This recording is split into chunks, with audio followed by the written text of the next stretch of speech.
Christos Anesti. In the novel Lord of the Flies by William Golding, a group of British young boys are stuck on a deserted island. They try to govern themselves and survive. One of the boys, Piggy, wears eyeglasses. Golding's plot related Piggys Glasses with his ability to see, that is, to discern right from wrong. Piggys Glasses are so essential for the life of the boys as they are the means by which they could start a fire, provide light, warmth, and cook food. The fire would lead to salvation, since rescue airplanes flying above would see it. Also, Piggys Glasses represent spiritual wisdom, moral insight, scientific knowledge, and objective truth. Without them, the boys would not survive. Thus, the breaking of the glasses in the story leads to disorientation and the loss of life. After this event, the boys go into total blindness, following the Lord of the Flies. Their state of total darkness is reflected in their animalistic behavior, culminating in Piggy's murder. Now, our youth today are almost left alone to raise themselves. Their parents aren't able to be there for them because love for them means working long hours to make ends meet. Finding their way in this postmodern world often means, for our youth, finding their way with the help of, as well as within, diverse media technologies, search engines, web profiles, electronic program guides. The light emanating from their mobile screens has often become the lighthouse that guides their eyes, telling them where they are and where to go, like a GPS. At the same time, the abundance of the media's information, references, application, and functions compounded with malicious techniques of persuasion leads to their disorientation and confusion. In the following, I'll propose a solution to develop eyeglasses of spiritual discernment. The lens of these eyeglasses ought to have 3 condensed layers.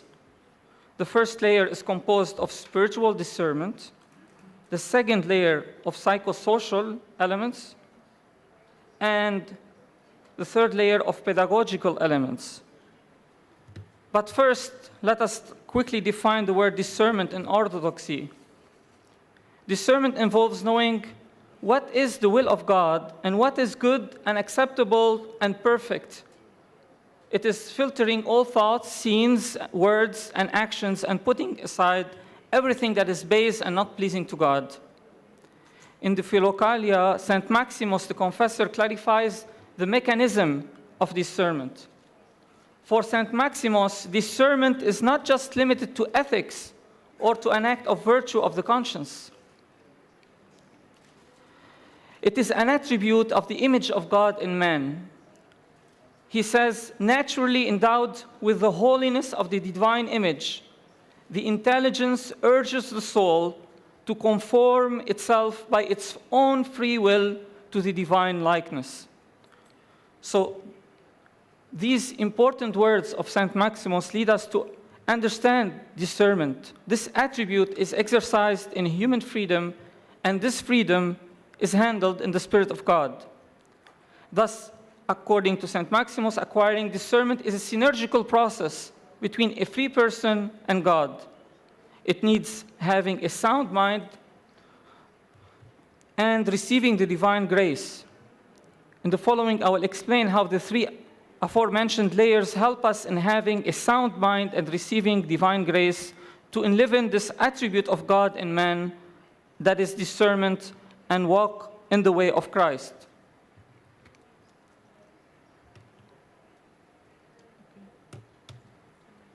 First, we have, for the Orthodox Christian spiritual labor, ascesis is essential for right vision. Ascesis is first nurtured by parents in the upbringing of their children, by living inside the home as a domestic church. Parents ought to help their children to interiorize Christ. If Christ captures our vision, then he becomes the source and sustainer of our thoughts and decision-making process. The passions are the fog that obstructs one's sight while walking one wrong step and we plummet into a deep hole of harsh temptation. Saint Ephraim the Syrian speaks of the illumined eye of the heart that leads to an illumined mind that discerns the treasure that is of God from the treasure of this world. We have, in order to develop this ascesis in us, we have prayer. We have prayer that leads to experiencing God's presence. God is always present next to us while we're praying, we're watching, or we're surfing the internet. Truth. We have to know the truth. If one goes, for example, on Facebook and writes a comment against gay marriage, then much hate mail is sent because, as they say, truth is relative in our postmodern world, and there's no absolute truth. Humility. Having humility, seeking always the mind of the Lord rather than insisting on one's own mind. Watchfulness, nipsis. For example, limiting the popular sensual stimulation of the media is a key to gaining victory over evil impulses. We have, in our present age, highly advanced technology that amplifies the senses to extreme level. Diligence, temperance, to control one's appetites before they control us. Technology fasts, no tech Sundays, presents countless models of living styles and ideas. We need the church to present us the models of repentance, such as St. Mary of Egypt. Peer pressure. Peer pressure, that is, the youth have the need to be in a community life, to be accepted by the group. Enlivening parish community is an important way to overcome this. The culture, and it is dominated by postmodernism and secularism and humanism and individualism and moral relativism. The influence of authority figures, the habituation, nudity is in the fashion industry is one example. One is accustomed to seeing nudity scenes nowadays. The level is down, and isolation, staying anonymous, using the media such as Facebook in an anonymous way, and finally, subjectivity. The third layer of pedagogical elements is about teaching our children, our youth, our faithful, on how to define truth, beauty, and goodness. Christ said, "I am the truth." And our youth are experiencing more and more struggles with the idea of absolute truth. Is it right? Is it good for me? Would be a good start before they consider letting their fingers loose via social media. Fragmented reality. Youth can have so many experiences, yet so little coherence. Today's leading thinkers acknowledge the need for a master story to make a sense of reality. Helping the youth with foundational understandings and frameworks is more important than ever. Critical thinking. Our youth need to be taught how to use critical thinking and how they can affect cultural ideas in some prophetic ways. Conclusion.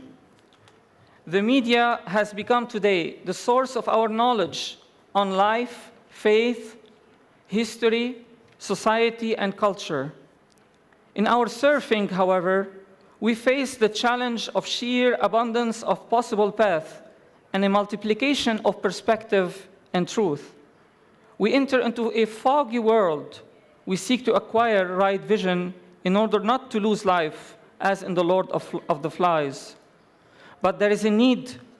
Thus, there is a great need to wear the eyeglasses with lens made of the three aforementioned layers: spiritual, psychosocial, and pedagogical. These glasses, simple tool, but they develop in us a sound mind, sophronismos, and help us receive the divine charis. Thus, guided by the Spirit of God, we are enlightened to discern the way and follow Christ. Thank you very much.